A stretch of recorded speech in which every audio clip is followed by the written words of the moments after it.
Now.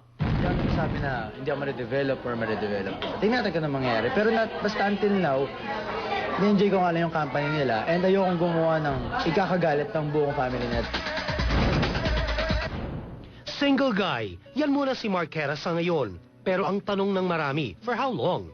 Sumabay si Mark sa mga kaibigang tumulak sa Boracay nitong Holy Week na tila hindi naman ininda ang pagiging single guy niya at magiliw pang sumagot sa mga intriga kahit nag-iisa.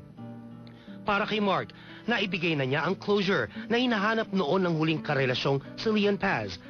Kahit nga ang sinasabing nakairingan ni Mark na ex ni Lian, kaya niyang harapin anumang oras. Oo, kasi ako naman once na tapos na yung nangyayari, tapos na yun. Lahat yun kinakalimutan ko na. Kung nakagawa mo siya ng kasalanan before, tapos na yun. Tapos na, dati pa yun.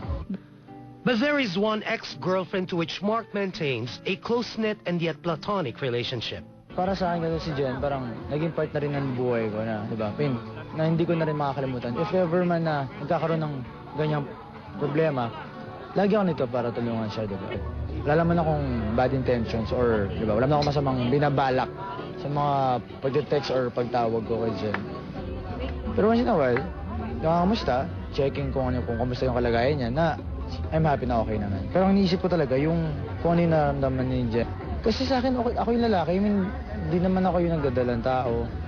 Diba? Hindi naman ako yung naiipit sa issue. Nakita na ba kayo ni Pat? Hindi pa rin eh. Basta, if ever man magkita kami, hindi ako yung unang magkasalita or magtatanong kung ano nangyari. Siya babatiin?